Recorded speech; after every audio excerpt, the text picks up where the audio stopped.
Hi everyone, this is Vipin Kumar and welcome back to the video. So without any delay, let's get into the video. तो दोस्तों आज हम जिस topic के ऊपर बात करने वाले हैं उस टॉपिक का नाम है डेयर। डेयर को हम हिंदी में साहस करना कहते हैं या फिर हिम्मत करना कहते हैं। जब हम किसी काम को करने की हिम्मत दिखाते हैं या किसी काम को करने का साहस दिखाते हैं तो वहाँ पर हम डेयर का यूज करते हैं। अब डेयर को हम दो तरह से यूज करते हैं इंग्लिश में, एक तो हम हेल्पिंग मॉडल वर्ब की तरह यूज करते हैं और दूसरा मेन वर्ब की तरह यूज करते हैं। इसलिए मैंने दो पार्ट्स में डेयर को डिवाइड किया है। यहाँ पर मैंने लिखा है कि dare as a modal verb, dare एक मॉडल वर्ब की तरह कैसे यूज होती है। इधर लिखा है मैंने dare as a main verb, और डेयर को हम मेन वर्ब की तरह कैसे यूज करते हैं। अब मॉडल वर्ब क्या होती है और मेन वर्ब क्या होती है। देखिए can, could, shall, should, will, would, may, might, must और टू, ये सारी की सारी हमारी मॉडल वर्ब होती है जो हेल्पिंग वर्ब की तरह काम करती हैं। अब मेन वर्ब क्या होती है सुनिए, गो, प्ले, डांस, सिंग, रन, कुक, जितनी भी हमारे एक्शंस होते हैं उनको हम मेन वर्ब कहते हैं। ओके, तो एक जगह तो डेयर मॉडल वर्ब की तरह काम करती है और एक जगह डेयर मेन वर्ब की तरह काम करती है। यहाँ पर मैंने लिख रखा है मॉडल वर्ब और यहाँ पर लिख रखा है मैंने मेन वर्ब। अब समझते हैं, इसको ध्यान से समझते हैं। जब भी डेयर मॉडल वर्ब की तरह काम करेगी, ध्यान से सुनना, जब भी डेयर मॉडल वर्ब की तरह काम करेगी तो डेयर के बाद हम टू का यूज नहीं करेंगे, सिर्फ डेयर। जैसे कि कैन के बाद हम टू का यूज नहीं करते, कुड के बाद हम टू का यूज नहीं करते, उसी तरह यहाँ पर भी हम डेयर के बाद टू का यूज नहीं करेंगे। पहली कंडीशन तो ये है। लेकिन जहां पर हम डेयर का मतलब मेन वर्ब की तरह यूज करते हैं, जहां पर हम डेयर को मेन वर्ब की तरह यूज करते हैं तो वहां पर डेयर के बाद टू आता है, क्योंकि मेन वर्ब के बाद जब एक और वर्ब आती है तो वो टू लगकर आती है। लेकिन जब मॉडल वर्ब के बाद वर्ब आती है तो वो टू लगकर नहीं आती, ये अपने आप में खुद हेल्पिंग वर्ब है। हेल्पिंग वर्ब, मॉडल वर्ब, ये अपने आप में खुद ही मॉडल वर्ब है। ये अंतर ध्यान में रखिए, बहुत ज्यादा इंपॉर्टेंट है। ओके, देखिए अब इसके फॉर्मूले की बात करें तो सबसे पहले सब्जेक्ट आएगा, फिर डेयर आएगा। डेयर एक मॉडल वर्ब की तरह यूज होगा यहाँ पे, हेल्पिंग वर्ब की तरह। उसके बाद वर्ब की फर्स्ट फॉर्म आएगी, फिर उसके बाद ऑब्जेक्ट आएगा, फिर उसके बाद सब्जेक्ट। अगर नेगेटिव की बात करें, नेगेटिव तो सब्जेक्ट आएगा डेयर, डेयर के बाद नॉट। देखिए यहाँ पर डेयर जैसे हम इज, एम, आर, वॉज, वर का यूज करते हैं, कैन का यूज करते हैं, उसी तरह यहाँ पर हमने डेयर का यूज किया है, इसलिए डेयर के बाद नॉट है तो डेयर ने यहाँ पे हेल्पिंग वर्ब का काम करा है, मॉडल वर्ब का काम करा है। देखिए डेयर नॉट, फिर उसके बाद वर्ब की फर्स्ट फॉर्म, फिर उसके बाद ऑब्जेक्ट। जिस तरह से हम इज, एम, आर, वॉज, वर बाहर निकालते हैं इंटरोगेटिव के लिए, उसी तरह यहाँ पर भी डेयर बाहर निकल आएगा, फिर उसके बाद सब्जेक्ट, फिर उसके बाद वर्ब की फर्स्ट फॉर्म, फिर उसके बाद ऑब्जेक्ट। ये हमारा इंटरोगेटिव है। ओके, अगर इसकी तुलना फिर इससे करी जाए, यहाँ पर देखिए डेयर में टू लगा हुआ है, यहाँ पर पहले सब्जेक्ट होता है नेगेटिव में, फिर उसके बाद do not, does not. Do not, does not यहाँ पर इसलिए आया क्योंकि यहाँ पर डेयर मेन वर्ब का काम कर रही है, हेल्पिंग वर्ब का काम नहीं कर रही। अब यहाँ पर हेल्पिंग वर्ब का काम करने के लिए कौन आ गए, डू डज आ गए। देखिए डू डज यहाँ पर हेल्पिंग वर्ब का काम कर रहे हैं, इसलिए यहाँ पर डू डज के साथ नॉट लगा है और यहाँ पर डेयर के साथ नॉट लगा है, और यहाँ पर डेयर, फिर उसके बाद आएगा डेयर टू। तो डेयर के बाद जो डेयर यहाँ पर यूज हुई है वो मेन वर्ब की तरह यूज हुई है। उसके बाद वर्ब की फर्स्ट फॉर्म, फिर उसके बाद ऑब्जेक्ट। ध्यान से देखिए यहाँ पर डेयर के साथ टू लगा है क्योंकि ये मेन वर्ब की तरह यूज हो रही है यहाँ पर। उसके बाद यहाँ पर डू डज बाहर निकल जाएगा, उसके बाद फिर सब्जेक्ट, फिर उसके बाद डेयर टू, फिर उसके बाद वर्ब की फर्स्ट फॉर्म, फिर उसके बाद ऑब्जेक्ट।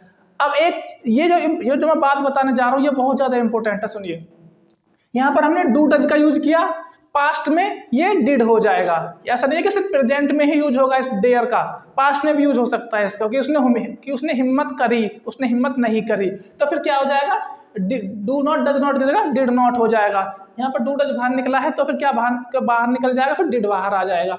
उसी तरह फ्यूचर में हो जाएगा विल नॉट डेयर टू, तो फ्यूचर में डू नॉट, डज नॉट की जगह विल नॉट हो जाएगा। इस तरह याद रखना। और कंटिन्यूस में इसका यूज नहीं होता, और परफेक्ट में डू नॉट, डज नॉट की जगह हैज, हैव का यूज कर देंगे, हैड का या फिर विल हैव का यूज करेंगे हम परफेक्ट टेंस में। ओके, इस चीज का ध्यान रखना है।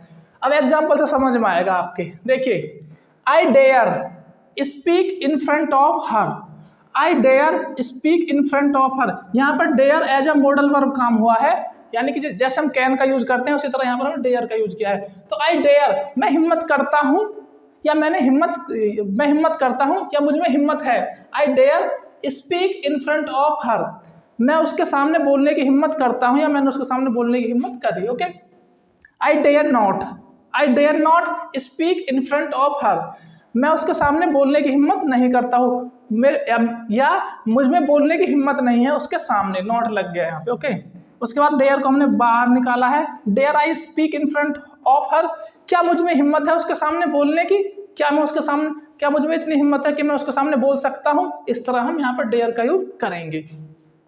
अब यहाँ पर फिर सेम सेंटेंस है, यही सेंटेंस मैंने यहाँ पर लिखा है, लेकिन इस बार मैंने डेयर टू को मेन वर्ब की तरह यूज किया है। देखो यहाँ पर हमने आई डेयर लिखा था, यहाँ पर लिखा है मैंने आई डेयर टू स्पीक, यहाँ पर हमने मेन वर्ब की तरह यूज किया है। आई डेयर, मैं हिम्मत करता हूँ, to speak in front of her, मैं उसके सामने बोलने की हिम्मत करता हूँ। ओके, उसके बाद आई डू नॉट लगा दिया मैंने, I do not dare to, तो डू नॉट ने तो हेल्पिंग वर्ब का काम कर दिया। अब यहाँ पर डेयर मेन वर्ब का काम कर रही है। जब एक वर्ब के बाद दूसरी वर्ब आती है तो टू लग के आती है, तो इसलिए डेयर टू हो गया। I do not dare to in front of her, मैं उसके सामने बोलने की हिम्मत नहीं करता। Okay, did I dare to speak in front of her, क्या मैं उसके सामने बोलने की हिम्मत करता हूं, यहाँ पर मैंने डू बाहर निकाल दिया। ओके, यहाँ पर देखिए डेयर के साथ टू नहीं है क्योंकि यहाँ पर ये हेल्पिंग वर्ब का काम किया है डेयर ने। ओके, सेम एग्जांपल है, बस मैंने डेयर और डेयर टू का अंतर आपको बताया है। यहाँ पर देखिए ही यहाँ पर ही डेयर गो टू मुंबई, अगर डेयर का मॉडल वर्ब की तरह यूज करोगे तो जिस तरह से कैन कुड में एस या ईएस नहीं लगता प्रेजेंट में वह सकता है, उसी तरह यहाँ पर भी सिंगुलर सब्जेक्ट के साथ डेयर में एस या ईएस नहीं लगेगा। लेकिन जैसे ही dare to go to Mumbai, वह मुंबई जाने की हिम्मत करता है या उसमें मुंबई जाने की हिम्मत है, इस तरह से साहस है। यहाँ पर देखिए, यहाँ पर मैंने क्या किया है, यहाँ पर डेयर को मेन वर्ब की तरह यूज किया है, तो मैंने यहाँ पे ही के साथ डेयर में एस लगा दी। अब यहाँ पर ये मॉडल वर्ब नहीं है, यहाँ पर ये मेन वर्ब है, तो इसलिए इसमें एस लगी है। ही डेयर्स इसलिए लिखा क्योंकि प्रेजेंट में हम एस या एस लगाते हैं सिंगुलर के साथ। ही डेयर्स टू, जब मेन वर्ब के बाद जब दूसरी वर्ब आती है तो टू लग के आती है। He dares to go to Mumbai, वह मुंबई जाने की हिम्मत रखता है या फिर उसमें मुंबई जाने का साहस है या वह मुंबई जाने का साहस करता है, इस तरह से। अब देखिए she dare sing the song, वह गाना गाने की हिम्मत करती है या उसमें गाना गाने की हिम्मत है। लेकिन यहाँ पे देखिए मैंने पास्ट में बनाया है, पास्ट में शी डेयर्ड, मैंने डेयर्ड में डेयर्ड की सेकंड फॉर्म कर दी, डेयर की सेकंड फॉर्म डेयर्ड। ओके, क्यों करी मैंने डेयर की सेकंड फॉर्म, क्योंकि ये मॉडल वर्ब नहीं है, हेल्पिंग वर्ब है, और क्योंकि ये मॉडल वर्ब नहीं है, मेन वर्ब है, और मेन वर्ब को हम फर्स्ट सेकंड थर्ड फॉर्म में बदल सकते हैं, लेकिन मॉडल वर्ब को नहीं बदल सकते हम। तो she dare to sing the song, अब ये पास्ट है तब इसका मतलब ये होगा कि उसने गाना गाने की हिम्मत करी पास्ट में। ओके, फ्यूचर में भी इसका यूज हो सकता है। They will dare to run, they will dare, वे हिम्मत करेंगे टू रन, दौड़ने की, वे दौड़ने की हिम्मत करेंगे। ओके, इस तरह से हम डेयर का मॉडल वर्ब में भी यूज कर सकते हैं और मेन वर्ब में भी यूज कर सकते हैं। तो दोस्तों डेयर के अगले यूज की तरफ बढ़ते हैं। मॉडल वर्ब के अलावा और मेन वर्ब के अलावा डेयर के और भी बहुत सारे यूज हैं। देखिए ये एक फ्रेज है, मतलब दो शब्दों से मिलकर बना है, हाउ डेयर दो शब्दों से मिलकर बना है। सबसे पहले आप हाउ डेयर लिखोगे, उसके बाद आप सब्जेक्ट लिखोगे, फिर वर्ब की फर्स्ट फॉर्म लिखोगे, उसके बाद ऑब्जेक्ट लिखोगे। हाउ डेयर एक फ्रेज है, इसका मतलब है हिम्मत कैसे हुई, इसका मतलब हाउ डे का मतलब हिम्मत कैसे हुई। हाउ डे यू, तुम्हारी हिम्मत कैसे हुई।